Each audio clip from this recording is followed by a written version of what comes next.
Nice, man. That was cool. That's awesome. Alex Coates, what's up, man? What's going on, dude? How you been? I'm good. How you been?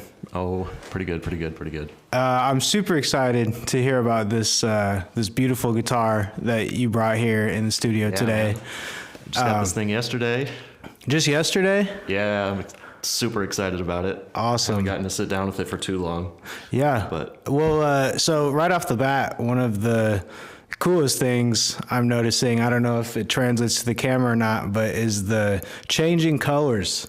yeah, It's a chameleon guitar. Yep. The color shift paint job on there. It's just a blue to purple color shift. But at certain like angles, you can see a little bit of like orange and kind of green a little bit. Yeah, awesome, man. Crazy. And you said, and you're a Kiesel guitarist, right? Yeah. Just last year, got endorsed by Kiesel Guitars, and this is one of my first artist builds with them, and super excited about that whole thing. So this is the Alex Coates custom. Well, it's an Aries model. Okay. And I just kind of customized the specs all on it. What are your customized specs on there? So the color shift finish is one of the things. So with Kiesel guitars, they start off, just kind of blank. Like if you go to their website and start on the builder, it'll just be like all wood color and everything like that. So then, I just chose what color I wanted, what woods. The back of the neck is like a 7-piece neck and everything. Just customized it how I wanted it, and they made it for me. It's pretty crazy. Yeah, I mean, it's beautiful, and you make it sound awesome. Thanks, man. So it's 6-string, right? Or is this one a 7 too? No, I went with 6 strings on this one. I'm mostly a 7 and 8-string player, but I've already got a couple of those from Kiesel, so I decided to go with the 6-string. Get myself a nice 6-string to rely on, Yeah, I with 7 strings, I get them and then I freeze, and I don't know what to do with the 7th. For sure. I hear you. It was like that for a while for me, but I just kind of wanted to get into it because all the bands I was listening to played 7 strings, and I needed them to learn their songs and stuff. So sure, yeah. Well, that makes sense. Mm-hmm. So yeah, man, tell me a little bit about your sort of guitar player history. Sure. For those of you that don't know, Alex is a viral sensation and has just popped off. And him and his band Doppelganger are doing awesome. And check them out. But tell me kind of how you got from not playing the guitar to where you are today as succinctly as you can. For sure. I started playing when I was 11, so I'm 28 now, so I've been playing for like 17 years, and my parents got me started on lessons really quick, so for the first couple years, I was kind of taking lessons with a teacher who was just running me through like the basic like beginner's lesson book, and I was just learning like jingle bells and stuff like that, So after a while of that, I just kind of decided, okay, I kind of want to get serious and like learn some of the songs that I hear all the time. It's like at that time I was listening to a lot of Green Day. So eventually started learning power chords on my own, learning those songs. That kind of shifted into like, after I learned the basics, kind of started listening to a lot of like classic rock, actually, like AC/DC. Was big on AC/DC for the longest, like in middle school, I'd say. And that shifted into like Metallica and Megadeth, just more and more complicated guitar playing as it goes, eventually got into like listening to like modern like metalcore bands, like at the time it would have been like Trivium and like All That Remains and Killswitch Engage and all those guys. That was probably around high school. I started, kind of getting a little bit more serious with my playing and tried to start writing songs like that as well. Because I realized like, oh, this is something that people actually do. Like you can be in a band and you can like write songs with your friends and do stuff. So I just wanted to do that. Do you remember any of like your first riffs that you wrote that were like, this is my riff, I wrote this. This is number 1 or 2 or? Oh man, no, not really. That would have been hundreds of riffs ago. Right. Yeah. I'm trying to think. Guitar players measure time in riffs. Yeah, exactly. Time since the last riff thought of. Yeah, it was probably something that sounded like I was listening to a lot of Trivium, and Silosis is another band, and they have a lot of like thrash style stuff, you know, with like a lot of gallop picking and stuff. Here, let me get going here on something. Like if I had to guess, it probably would sound like, you know.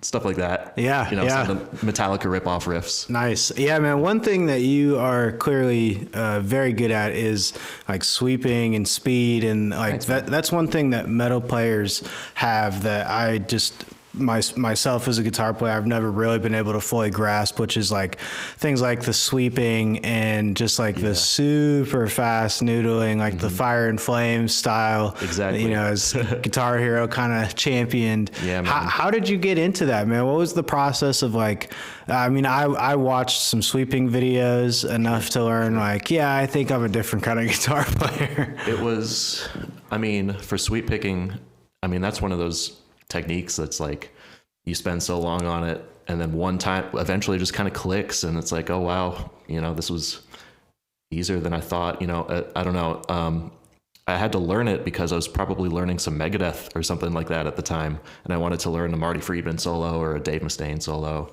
and my guitar teacher probably guided me through that a lot as well. Billy Gardner, he plays in a band called Kronos Resistor. He teaches at the Quad Cities Rock Academy. Oh, nice. Shout out QC Rock Academy. Yep. I was taking lessons from Billy back when he was teaching at Music Go Around. So awesome. Yeah, he showed me the way. That's for sure. What's a let me hear a Doppelganger riff. Is there any unreleased Doppelganger riffs that are in existence, or if you don't want to pull those out yet, we can just go with one of your favorites. But I'd love to hear something from you.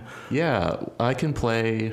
I'm trying to think because the guitars that I brought today are, well, the 8-string that I brought today, I could play a solo that's already released. Okay. I could do that. You want to switch over real quick? Yeah, absolutely. Okay.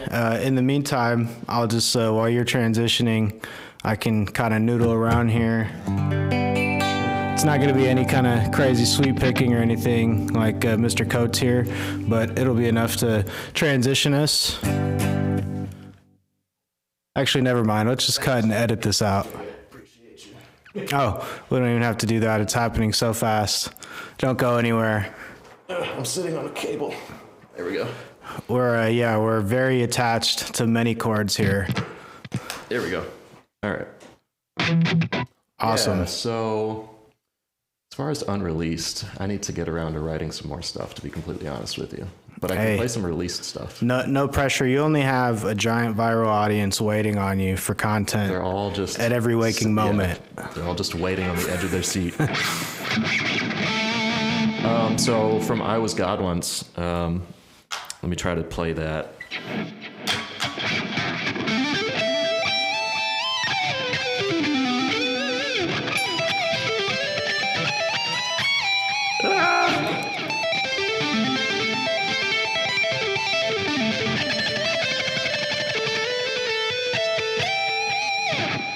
I haven't practiced this. No, that's awesome, man. That's awesome.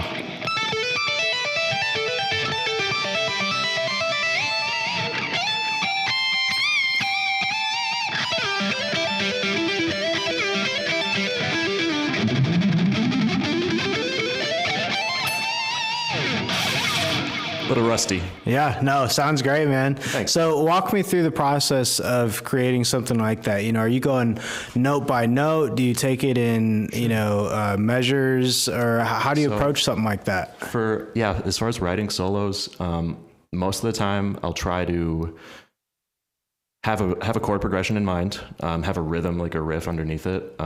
This one, I'm pretty sure it's just chord strumming. It's just strumming a couple power chords.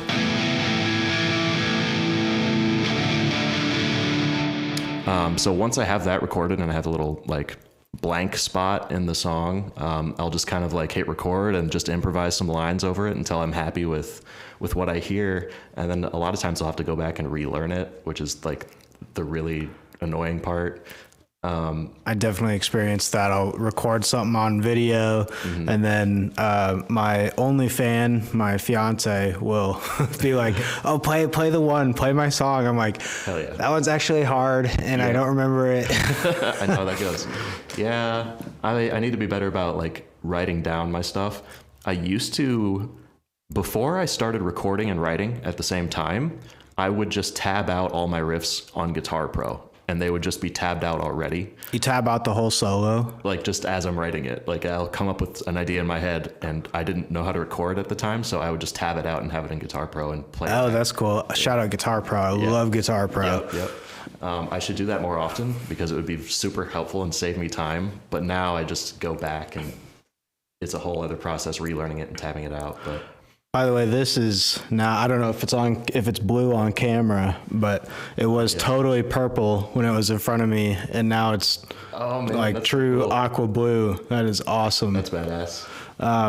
Is that the only the only chameleon guitar you have, or is that like a thing? That's the only one with that paint job that I have. Nice. There's a couple different ones that go from like green to gold, and there's a couple different ones they offer. Nice. Yeah. So yeah, man, tell me about Doppelganger. You know, what's kind of, how did you and Kyle get started, and you know, what's going on? What's the latest? Where are you guys going with that? So we got started like in middle school. That's kind of where me and him met and started playing together, and then eventually we did like the middle school talent show together and stuff.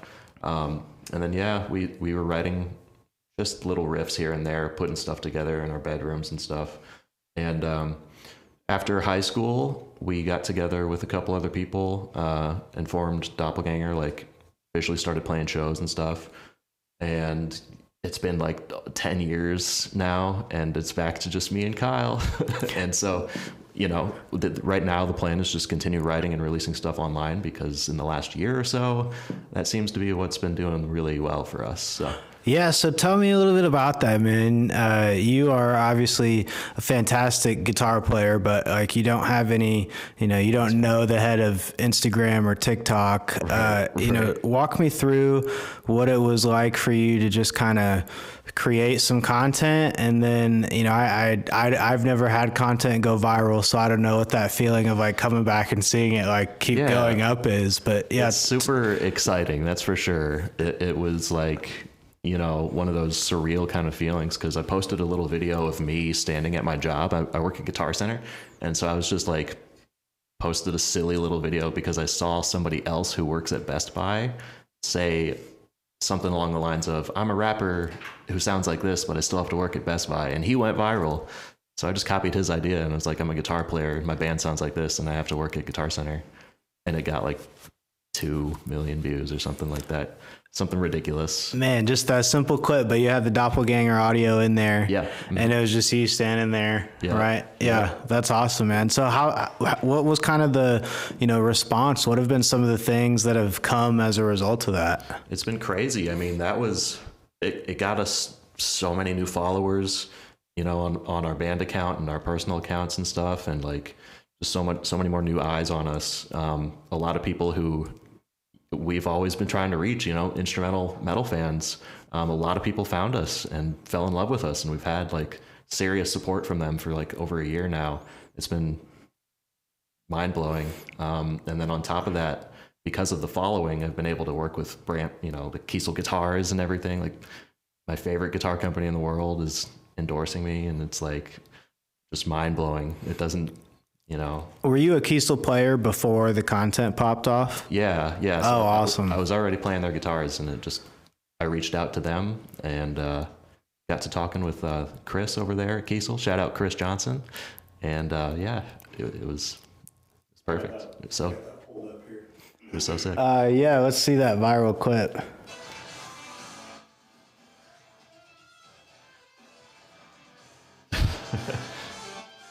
Yep. Yeah, man. Awesome. That's all it takes. Just 7 seconds. Just 7 seconds. Yeah.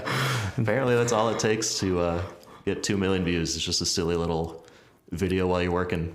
Yeah. No, that's super cool, man. So tell me a little bit about Kiesel guitars, and, you know, what do you like about them so much? Well, the first one that I got from them was actually, it was a different version of this. This is the Vader model. It's a headless guitar, and I got this because it didn't have a headstock, and it seemed like it'd be really lightweight. And they are, because at the time when I was playing another 7-string, playing shows and everything, my neck and it just started to wear down on my shoulder after just, I don't know. I'm not very strong, so it started to hurt. Yeah. And ordered one of those. I thought it was cool that you could customize everything on it, because I really wanted a purple guitar at the time, but it was very difficult for me to find one for some reason. So I ordered a 7-string Vader back in like 2018, and it showed up a couple months later, and it was like the best guitar I'd ever played in my life. Like I really wasn't expecting it to be that cool, but it was just mind blowing how easy it was to play and just how good it sounded. And it was just super inspiring to write new stuff on. Everything you would want in like a good guitar. Do you know if it, do you know what of those things, like as far as the playability goes, what makes it so good? Is it is it a personal preference thing, or do you know if it's actually like a material, whether it's a specific pickup or... I think it's a little bit of both. I think it's a little bit of the craftsmanship that goes into it, but it's also just like, every guitar isn't for everybody. If you sit down with a Kiesel or sit down with whatever brand guitar you play and it's not gelling with you, that is what it is. But yeah, for some reason, I just noticed that like the fretboards on here that there's a 20-inch radius. I've played 20-inch radius fretboards on a lot of other brands, and like the neck thickness of Kiesel, just something about it just like hits just like perfect. It's hard to describe, but like all the little details that go into it, especially like just little things like stainless steel frets. Stainless steel frets is something that I had never had on a guitar before. All my other guitars were nickel, and stainless steel is like super smooth. I didn't realize how easy it is to just do slides and stuff, as well as bends. I feel like it's just a lot less effort. And that's just one of those small little things that like I never realized I was looking for in a guitar until I had played a Kiesel and I realized, oh shit. Does this one have stainless steel frets? Mm-hmm. Yeah. Can I play it? Feel free. Absolutely. Yeah, it's got this smooth, like slippery feel. All right, stand by. Yeah. I got you. What you got? I don't know if the audio from that TikTok is going to go in. Oh, for sure. Fix it post.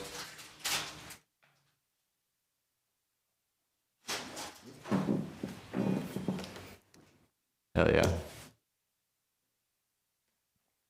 I don't know my jacket strings. Okay. All right. Well, right off the bat, first thing I noticed is you're right. It's super lightweight. Yeah. And that's very attractive. Even with the headstock. Yeah, even with the headstock. Yeah. The stainless steel. Thank you for letting me play this. Yeah, of course.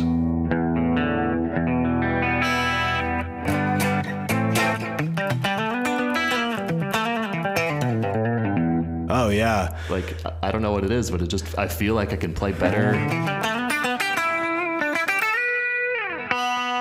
Super, like slippery feeling, I guess. Oh yeah, it's just built to shred. Yep. Awesome. Yeah. Yeah, man. Well, shout out Kiesel Guitars. Absolutely. They make a great product. Hell yeah. And that's not the only sponsorship that you have, correct? You also got some other people that are fans and supporters of the Alex Coates bandwagon, right? So, shout out to Stone Age picks. I got these cool little picks that are made out of stone. It's made out of stone? Yeah, it's made out of agate. Wait, can I see it? He carves it. Yeah. There you go. Stone Age products. A stone pick. Yep. Never have I ever. I've played wood picks. Never have I ever. Never have I. I've seen wood picks before. Those are cool. Yeah, I've played them. I wasn't a fan, just because I don't know. I think I lost them. I had like 6, and then It's a little bit of a different feel too. Probably, one of them like snapped in half, and the idea is they're supposed to like form to your playing. You know, like as you play. Shaved down after yeah, like it shaves down to like whatever, you know, however you hold the pick or whatever. Sure. But I think in my case, a couple of them snapped, and then the tops of them are real thick, which I wasn't kind of crazy. I'm kind of particular about like the thickness. Yeah, I play mediums. Fair enough. Yeah, because that thing is 2.5 maybe millimeters, and it's not thick gonna move at all. I like it though. It's nice. Yeah. Is there an advantage to the stone picks? So it does add a little bit of a different tone. Yeah. Just because it's such a hard material that you do get a little bit more of like a glassy kind of attack out of it, which works great for my 8 strings, because being tuned all the way down to the bass, like E, like this is the same E that you would have on a bass guitar. Oh, wow. Having a nice like slicey sound to cut through is really, really helpful. So do you have a low E and B, or what's the 8 on there? It is E and then A for the 7th string. And then it's just regular tuning after that. Okay. So E, A. E, A. Yeah. I got 2 sets of E and A right next to each other. Oh, okay. Yeah. So I can just play this. Oh, that's cool. Yeah, 8-string guitars scare me. I have nightmares about them. They're a little intimidating. I don't blame you. Yeah, picking up that 6, like when I got that 6-string the other day, I was like, man, this thing feels like a toy. It's it's so funny. I feel like 7-string has become my home. It's like a good middle ground. Mm-hmm. And now 6 strings feel kind of small, and 8 strings do feel kind of big. Not gonna lie. Yeah. But I love extended range 7 and 8. Just gives you that low girth, you know. All about that low girth. So tell me about some of your guitar players that have inspired you, or bands that have inspired you that you've kind of taken after. I know you told me, you know, you started out like AC/DC and Megadeth, and then kind of. Yep, those are big. Those are for sure in the early days. Megadeth, AC/DC, like Metallica, Pantera, you know, all the old school metal guys. And then, like newer bands, I think I mentioned a little bit, Trivium and Silosis were huge when I was writing music for the first time, because like their style is heavily influenced by that old school thrash metal sound. So like it was a really cool little bridge that I found, and I was like, oh, there's modern bands that sound like that. Maybe I should try to write some stuff that sounds like that. And so I started writing little thrash metal riffs. And then, eventually in more modern stuff like Born of Osiris and Veil of Maya and Periphery, all the prog metal guys, Animals as Leaders. These days I'm listening to a lot of Polyphia. That's a lot of them. Right. No, for sure. Yeah. I got to study up on my prog metal. I got to be honest. Like I said, 8-string guitars give me nightmares. So I tend to just stick with the blues. I don't blame you. Yeah, there's a lot of cool players out there that are still doing the 6-string thing, though. I mean, like Polyphia and Pliny as well. Pliny's instrumental guitar player from Australia, super talented guy. He's with Strandberg Guitars. And a lot of Polyphia. Their new stuff is like all 6-string stuff for the most part. A couple 8-string songs here and there, but yeah. Well, I guess you could get some 8-string stuff with like a drop pedal if you needed, turn it on and off. That's actually kind of coming back recently. Is a lot of people are just going back to 6 strings and then getting an octave pedal and just going down with all the way down to E that way, and it's probably easier on the hands. Well, for all of us tiny-handed guitar players, it makes it. I can't even do on this guitar I probably could because it's very friendly, but the thumb over technique, I still struggle with. I've been playing guitar for way too long to still be struggling with the thumb over chords. That John Mayer, Jimi Hendrix kind of thing. Right. Yeah. Do you do any of that, or do you have any specific playing styles? Oh yeah, not really anything with the thumb over the neck. I do. I mean, as far as like style, I like to do a lot of tapping because to me it's easy, and it's like cheating. You can play fast without really trying very hard.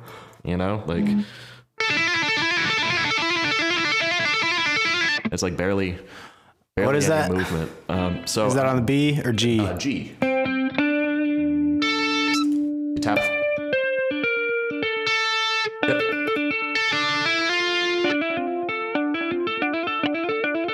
Yep.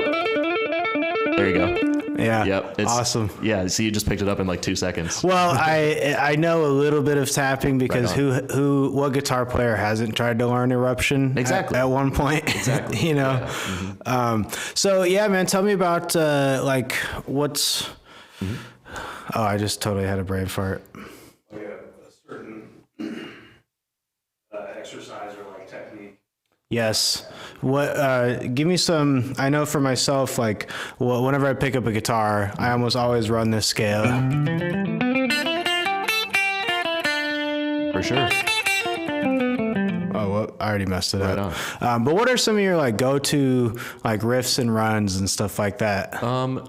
As far as like for warm-ups and stuff, I'll probably. I mean, these days, I'll just kind of play like some Doppelganger stuff and try to get the fingers flowing and everything. But a really good exercise that I used to do all the time when I was trying to like get my right hand picking up to speed is this little... So I'm doing a little arpeggio. So all I'm doing is playing like a major chord. Up here on the 7th fret there. B major, yeah.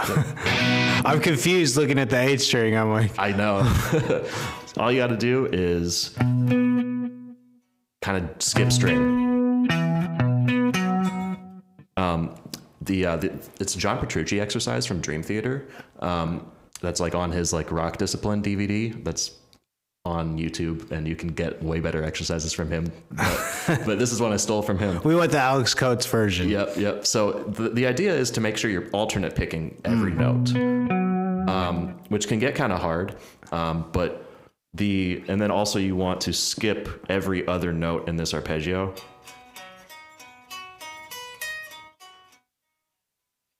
And then, wait, where does it go? It's all B's. So it's going to start out on the 7th fret of the E string, and then it goes up to the octave, and then it goes down to the 7th fret of the A string, and then you've got 8th fret. Yeah, 8th fret on the G string.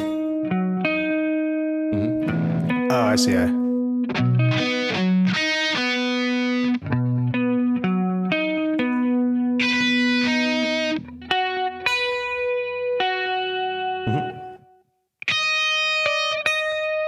Yep, and then go down to the octave of that. Yep, and then yep. Mm-hmm.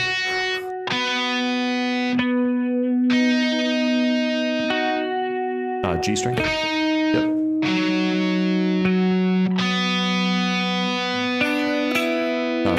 Pinky. Yep, there you go, and then back to the root note. Okay, I'm gonna watch this back and practice that a whole bunch, and then we can try that again. I made it a lot harder than it needed to be, probably. Well, looking at the 8 is definitely hard to follow. I hear you. Visually, it's not exactly a great learning tool. No, that's cool. I like that one. Any other? When you improv a solo, kind of what are your go-to techniques? I always think about arpeggios. Like, if I go to a certain, if somebody's holding down an A chord, I'll probably hop up to the 12th fret and start working with my... Nice.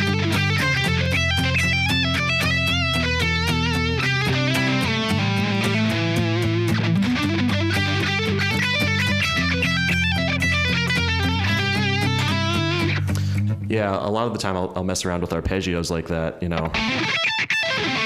but I break it down into like just individual notes. Hang on, I gotta see that again, just a little slower. Is that the sweeping the kids are doing these days? Yep. Okay, wait. Let me try this again. So, all right, 12th fret on the A string with your index finger. Yep, and then hammer on with your pinky to the 15th fret. And then you're going to bar with your ring on 14 and 14. And then middle finger 13. Yep, and then all the way. Yeah. No. It's really, really close. So it's just your ring finger is going to be on 14. There it is. I'm almost getting it. He's sweet picking. That means you can do it too, whoever you are. Hell yeah. Okay, that wasn't so bad. Yeah. It seems a lot scarier on the YouTube tutorials. No, it definitely does. That's cool, man. Yeah, once you know like the frets on your left hand and you can do that without too much worry, your right hand kind of just falls into place. Okay, right on. In my opinion. I got to try it one more time before I forget it. For sure. There it is. Yep. Hell yeah. Now back down. Yeah, now come back down. Do you do it reverse too? Yeah, yep. Okay. Yep. All right. Well, I'm going to try it one more time when we're not recording, or I'll try it 100 more times when we're not recording. We'll superimpose. We'll put the audio in. Yeah. There we go. I like that. Or I'll take your sweeping and put it over me, exactly. me trying. Perfect. Yeah, that's cool, man. What else you got? So for like, techniques and stuff, let's see, we talked about tapping. There's another little exercise that's just good for warming up, like right before a show. You've probably seen it. It's really simple. It's a really simple word for just half notes. Chromaticis, yeah. Like a chromatic scale. Yeah. Yeah, so it's just going up and down every fret. And trying to make sure, it's best to do it to a metronome because the whole point is just kind of timing, making sure that your right hand is like synced up. Yeah, man, that takes a lot of agility. Yeah, and then a way to get even more complicated with it is string skipping. So like that first one I showed you, you could do that. Kind of skip every other. Go every other? Oh, yeah, that's skip cool. A string and then go down one and then skip a string and then go down one. Yeah, I got some homework to do after this podcast, man. Hell yeah. Cool, dude. Well, thanks for showing me all of those. Do you have any other sponsorships, any other companies you want to shout out or anything? Happy Cable Company makes great guitar cables. I noticed that. I love the color. My purple cable. And I can tell that it doesn't get hold its form. Jangled up and stuff. I loop mine and a lot of times I'll unroll them and then they'll stay all curled up and stuff. So Yep. Happy Cables? Happy Cables. Yeah, they're great. Awesome. Handmade in California, I think. So, okay. Yeah, they're definitely worth it. You got cables, picks, guitars. Yep. Yeah, I mean, that's pretty much it. Awesome, man. Yeah, man. All right. Well, till next time. Peace.